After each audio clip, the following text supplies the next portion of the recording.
শপথ গ্রহণের পর কলকাতা থেকে শিলিগুড়ি ফিরে ফের চেনা ছন্দে দেখা গেল শিলিগুড়ির বিধায়ক শঙ্কর ঘোষকে। নিউ জলপাইগুড়ি স্টেশনে পৌঁছানোর পর নিজের স্কুটি নিয়েই বাড়ির উদ্দেশ্যে রওনা দেন তিনি। শিলিগুড়ির রাজনীতিতে সাধারণ জীবনযাত্রার জন্য পরিচিত বিধায়ক শঙ্কর ঘোষকে এদিনও দেখা যায় একেবারে স্বাভাবিক ভঙ্গিতে স্কুটি চালিয়ে বাড়ি ফিরতে। নিউ জলপাইগুড়ি স্টেশনে বিজেপি কর্মী সমর্থকেরা ফুলের মালা ও খাদা পরিয়ে তাকে উষ্ণ অভ্যর্থনা জানান। বিধায়কের এই সাধারণ জীবনযাত্রা এবং স্কুটি চড়ে শহরে ঘোরার ছবি আগেও বহুবার নজর কেড়েছে শহরবাসীর। শপথ গ্রহণের পরেও সেই একই সহজ সরল ভাবমূর্তি বজায় রাখলেন তিনি। এই শহরে আমি বড় হয়েছি, স্কুল কলেজ বিশ্ববিদ্যালয়ে পড়াশুনো করা, এই শহরের মানুষই আমাকে এই জায়গায় পৌঁছেছে। ফলে তাদের কাছ থেকে দূরে থাকতে আমার নিশ্চিতভাবে ভালো লাগে না। এবার আমার ভালো লাগে যে শহরে আসলে আমাদের এই শহরের মধ্যে আমার অন্তত অনেক অভিভাবক আছে, কেউ দাদা বলে, কেউ ভাই বলে,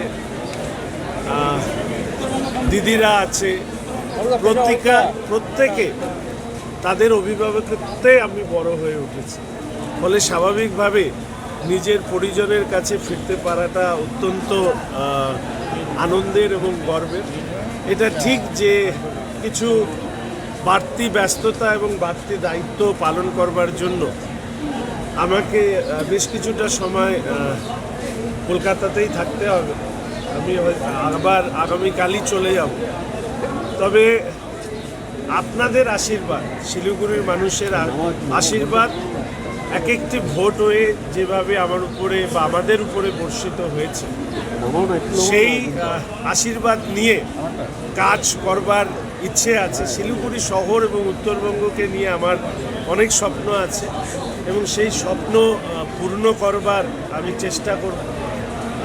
চাঁদের পাহাড় সেটা যতই ভারী হোক না কেন, শিলিগুড়ির মানুষের আশীর্বাদ যদি থাকে তাহলে নিশ্চিতভাবে যা যা বলা হয়েছে আমার দলের পক্ষ থেকে, আমরা যারা সরকার গড়তে পেরেছি মানুষের আশীর্বাদ নিয়ে, আমরা তা পূর্ণ করব। আমি ধন্যবাদ জানাই শিলিগুড়ি সহ উত্তরবঙ্গ তথা পশ্চিম। দাদা, অনেক সংগ্রামের পর জয়, এই জয় কিভাবে দেখছেন? দেখুন, এটা মানুষের জয়, ব্যক্তি শঙ্করের জয় নয়, এটা দলের বিজয়ও নয়, এটা পশ্চিমবঙ্গের মানুষের জয়। যে জয়ের জন্য পশ্চিমবঙ্গের মানুষ অপেক্ষা করছিল দীর্ঘ 15 বছর ধরে, যে অপশাসনের মধ্যে দিয়ে এই রাজ্যকে যেতে হয়েছে, দুঃস্বপ্নের রাজ্যে পরিণত হয়েছে। মানুষ স্বপ্ন দেখেছে, সেই স্বপ্নকে পূর্ণ করবার দায়িত্ব আমাদের যারা সরকার, আমাদের রাজ্যের মাননীয় মুখ্যমন্ত্রী শ্রী শুভেন্দু অধিকারী মহাশয়, আমাদের প্রদেশের সভাপতি শ্রী শ্রমিক ভট্টাচার্য মহাশয়, তাদের নেতৃত্বে সরকার এবং দল পরিচালিত হবে।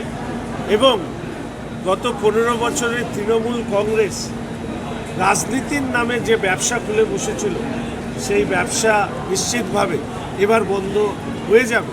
এবং আমি প্রত্যেককে অনুরোধ করব যে আইনের শাসন প্রতিষ্ঠা করাটাই হচ্ছে আমাদের মূল দায়িত্ব।